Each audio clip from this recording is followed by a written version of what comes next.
دوستو، کیا آپ جانتے ہیں موسیقی کے آلات کس دور سے بننا شروع ہوئے؟ ہسٹوریکل ورلڈ کے معزز دوستو، السلام علیکم۔ دوستو، امید کرتا ہوں آپ سب خیریت سے ہوں گے۔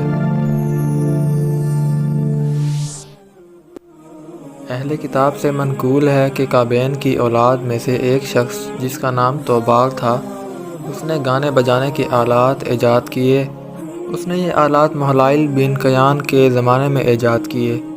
دوستو، ویڈیو میں آگے بڑھنے سے پہلے اگر آپ ہمارے چینل پر نئے ہیں تو ہماری ویڈیو کو لائک اور چینل کو سبسکرائب کر دیں تاکہ نئی آنے والی ویڈیوز کا نوٹیفیکیشن آپ تک بر وقت پہنچ جائے۔ ان آلات میں بانسری، ڈھول، باجے اور سارنگی تھے۔ تھوڑے ہی عرصے بعد قابین کی اولاد گانے بجانے میں مشغول ہو گئی۔ پھر یہ خبر شیث کی اولاد تک پہنچی جو پہاڑوں میں رہتی تھی۔ ان میں سے 100 آدمیوں نے ان کی طرف جانے کا ارادہ کیا اور اپنے آباء و اجداد کی وصیتوں کی مخالفت کا ارادہ کیا، مگر جب یہ خبر یرد کو پہنچی تو یرد نے انہیں سمجھایا اور اس ارادے کو ترک کر دینے کو کہا، مگر انہوں نے کچھ نہ سنا اور سرکشی دکھائی اور قابین کی اولاد کے پاس پہنچ گئے، اور جب ان کی ایجاد کردہ چیزوں کو دیکھا تو حیرت زدہ ہو گئے۔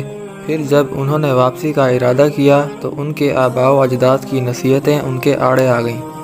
بس جب وہ لوگ ان کے علاقوں کی طرف چلے تو حق سے انحراف کرنے والوں نے گمان کیا کہ انہیں تعصب کی بنیاد پر روکا گیا ہے، اس لیے کہ وہ پہاڑی کے لوگ ہر طرف سے وادی کی طرف اترنے لگے اور گانے بجانے کے آلات نے انہیں بہت متاثر کیا، اور انہوں نے قابین کی اولاد میں سے ان عورتوں سے موافقت کر لی جو ان کی طرف مائل ہو رہی تھیں، اور پھر وہ ان کے ساتھ چلی گئیں یہاں تک کہ سرکشی اور نافرمانی میں مشغول ہو گئے اور شراب نوشی اور بدکاری کھول کر سامنے آ گئی۔